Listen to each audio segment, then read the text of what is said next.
R is the gas constant और T is the temperature in Kelvin।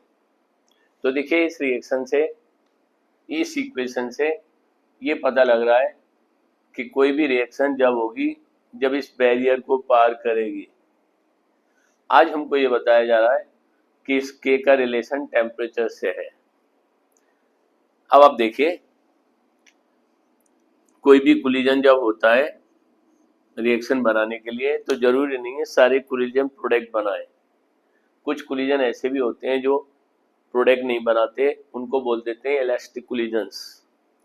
तो जो collision टक्कर मारते समय एनर्जी इससे कम होगी वो सब इलास्टिक कोलिजन कहलाएंगे, और जिसकी एनर्जी इसके पार चली गई, ई के इक्वलेंट मोर हो गई, तो वो सब प्रोडक्ट बनाएंगे। तो हमारे इस अरेनियस इक्वेशन नंबर 1 में this is the portion which are the perfect collisions. It means ये वो पोर्शन है, ये वो मॉलिक्यूल्स हैं, ये वो कोलिजन्स हैं जो प्रोडक्ट बनाएंगे। ये वो कोलिजन है जिनकी एनर्जी ई के इक्वलेंट मोर होगी। तो अरेनियस कहते हैं, आप चाहें तो ये निकाल सकते हैं। जैसे मैं एक एग्जांपल देता हूं, let x collisions giving us product, let x are the perfect collision, let x are perfect collisions. Therefore, according to Arrhenius, x will be equal to this value, e raised to the power minus e upon RT। आप इस equation को solve करने के लिए log ले सकते हैं। ln x is equal to minus e upon RT into log e. Log e की वैल्यू होती है 1, मैं हटा दे रहा हूं। तो देखो इसमें ये पता लग रहा है x is related with T, यानी कितने मॉलिक्यूल प्रोडक्ट बनाएंगे ये टेम्परेचर पर डिपेंड कर रहा है। If we want to convert this Ln to LOG, जिसको बेस 10 कहते हैं, then we have to multiply this equation with 2.303। तो देखो हमारी एक इक्वेशन नंबर 2 आती है। बच्चे लोग यहाँ कभी कभी गलती से 2.303 को ऊपर इंटू कर देते हैं, तो उसको सुधारना होगा। एक्चुअली ये 2.303 यहाँ इंटू हो रहा है, तो क्रॉस मल्टीप्लाई करके नीचे आता है। तो देखिए इस इक्वेशन में T the temperature, X are the perfect collisions, और इस इक्वेशन से अरेनियस ने ये प्रूव कर दिया है कि जितना टेम्परेचर ज़्यादा होगा उतनी X की वैल्यू ज़्यादा होगी, मीन्स उतना प्रोडक्ट ज़्यादा बनेगा। अब आगे बढ़ते हैं सर। सपोज हम अपनी इस अरेनियस इक्वेशन को और एक्सपेंड करें तो सर पता लगेगा, let us take log of this equation number 1, ln k is equal to ln a minus e upon RT।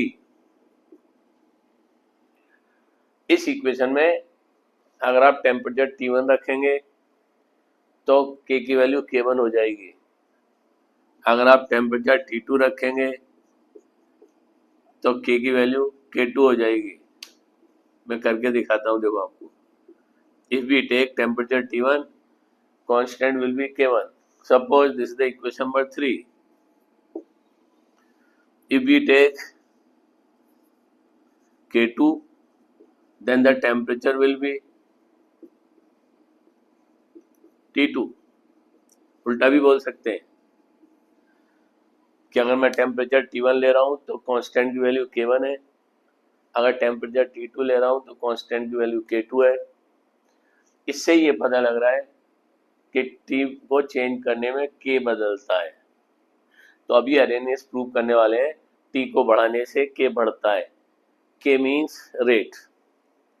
तो अगर हम इक्वेशन नंबर 4 में से 3 को माइनस करें, सब्ट्रैक्टिंग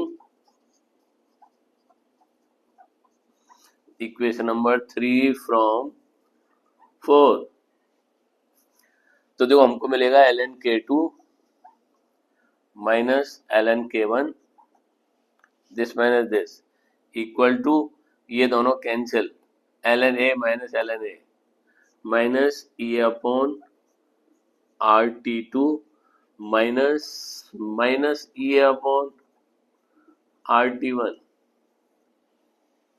ये दोनों माइनस माइनस अब प्लस होने वाले हैं, therefore ln_k2 upon ln_k2 upon k1 will be equal to e upon RT1 minus e upon RT2।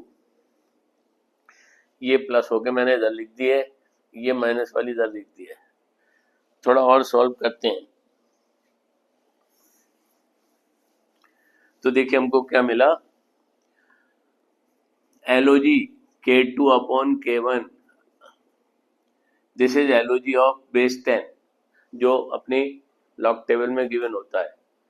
तो रूल के हिसाब से जब भी किसी ln को LOG बनाते हैं तो हम इनटू करते हैं 2.303 से। तो हमारी इक्वेशन हो गई E upon 2.303 into R T2 minus T1 upon T2 into T1 equation number 5। तो ये जो इक्वेशन नंबर 5 है, अगर आप इसको ही याद कर लें तो ये बहुत सारे न्यूमेरिकल सॉल्व करती है, क्योंकि इस इक्वेशन में ये बोला जा रहा है टेम्परेचर चेंज होने पे K चेंज होता है। तो देखिए इस इक्वेशन में we are having 5 variables, 2 K है, 2 T है, एक E है। तो हमारे सारे न्यूमेरिकल ऐसे ही होते हैं। क्या कहते हैं देखो न्यूमेरिकल में, at 27 degree K is this, at 37 degree K is 4। यानी हमको क्या बोला गया है, एक टेम्परेचर पे K दे दिया, सपोज मैं इसको K1 लिख दे रहा हूँ, इसको K2। टेम्परेचर बढ़ाया तो 37 किया तो K2 आया। Question is find out energy of activation of reaction.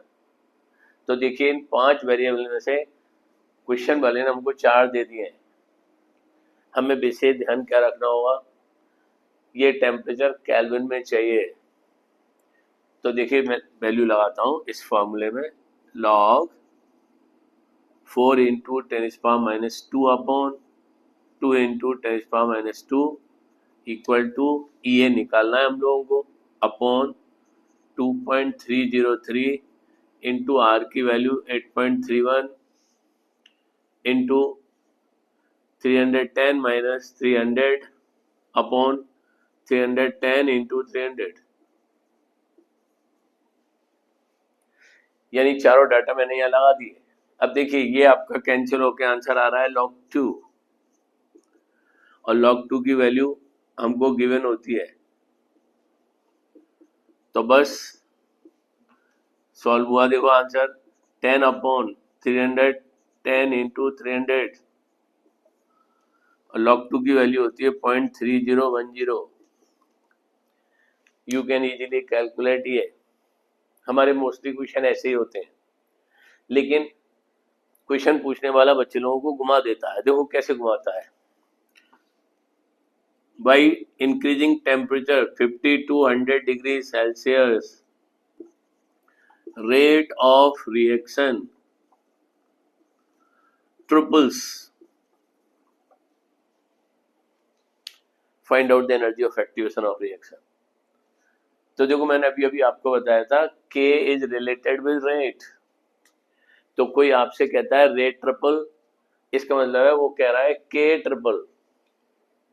तो देखिए दोनों टेम्परेचर मेरे पास है क्वेश्चन में, और रेट बिकम्स ट्रिपल मीन्स अगर इनिशियल K 1 है K, तो K2 विल बी 3K, ये कहना चाह रहे हैं लोग। तो देखिए वैल्यू रखता हूं, log 3K upon K E upon 2.303 into R की वैल्यू, और बस ध्यान रखना है टेम्परेचर, वो हमको चेंज करना है। 273 प्लस 50, 273 प्लस 100। कभी कभी बच्चे लोग इसमें ध्यान नहीं देते हैं, गड़बड़ हो जाती है। वैल्यू पुट करो, ई आएगा। अब एक जैसी क्वेश्चन क्यों कराएं बार बार? कभी बोल देते हैं डबल, कभी बोल देते हैं ट्रिपल, एक बार बोल दिया क्वाड्रुपल। क्वाड्रुपल का मतलब होता है 4 गुना। तो हम log 4 लिख देंगे, log 4 is 2 log 2। यानी इस इक्वेशन की हेल्प से ये पता लग रहा है कि कोई भी रिएक्शन का टेम्परेचर बढ़ाने पे उसका कांस्टेंट बढ़ता है। तो अरेनियस ने मैथमेटिकली प्रूव कर दिया है कि टेम्परेचर बढ़ाने से रेट बढ़ता है। अब देखिए, मैं अरेनियस का इनिशियल इक्वेशन लेता हूँ, K is equal to A into e raise to the power minus e upon R T, जो नंबर 1 इक्वेशन था हमारा। इसका लॉग ले रहे हैं तो आंसर है ln K is equal to ln A minus e upon R T. अभी अभी किया है ये भी। और अगर हम यहीं पे LOG लगा दें तो LOG K will be equal to LOG A minus e upon 2.303 RT। Equation number 6। तो आप कोई भी इक्वेशन ले लें, अरेनियस की हर इक्वेशन में दम है। कुछ क्वेश्चंस बुक में ऐसे दे रखे हैं जो इस इक्वेशन से रिलेटेड है, डायरेक्ट ऐसी इक्वेशन दी जाती है। कुछ में इस तरह से दी जाती है, तो आप इक्वेशन को कोरिलेट करके आंसर निकाल सकते हैं। और किसी किसी जगह 2 टेम्परेचर मिलेंगे तो 2 K मिलेंगे तो EA निकलेगा। कभी क्या करते हैं, EA दे देंगे, 2 K दे देंगे, एक टेम्परेचर गायब। तो हमारा अरेनियस इक्वेशन टेम्परेचर का फैक्टर बता रहा है रेट ऑफ रिएक्शन पे। अब एक ग्राफ भी बताता हूं मैं इससे रिलेटेड आपको। When we plot the graph between ln K and 1/t, इसी का पार्ट है। तो पता लगा हमारा ग्राफ कुछ इस तरह से आता है। बुक में कुछ ऐसे क्वेश्चन दिए रखे हैं, temperature T1 rate K1, temperature T2 rate K2, T3 rate K3। तो उन सब को लेके पहले log और 1/t में हम ग्राफ खींचेंगे। जो ग्राफ इस तरह से स्लोप आता है, इसका स्लोप निकाल लेंगे sir. You know slope means we take any 2 point at the graph, इनको दोनों जगह ज्वाइन करो। This upon this is called a slope। और अगर हमको स्लोप पता लग जाए तो एनर्जी ऑफ एक्टिवेशन का एक छोटा सा फॉर्मूला और है, EA is equal to minus R into slope. बहुत बड़े वाला फॉर्मूला है। और अगर किसी जगह ये वाला ग्राफ ln की जगह LOG दे दिया जाए तो हमारी इक्वेशन आएगा EA is equal to minus 2.303 R into slope. ये हमें उस ग्राफ में देखना होता है कि वो ln दे रखा है तो ये फॉर्मूला लगाएंगे। तो एक बार तो बहुत लंबा चौड़ा क्वेश्चन पूछ लिया और स्लोप बता दिया, slope of the graph is 20.4 -1। Find out the energy of activation of reaction. लो जी, फॉर्मूला तैयार है। स्लोप उन्होंने खुद हमें दिया है, आर की वैल्यू हमको पता है। Thank you.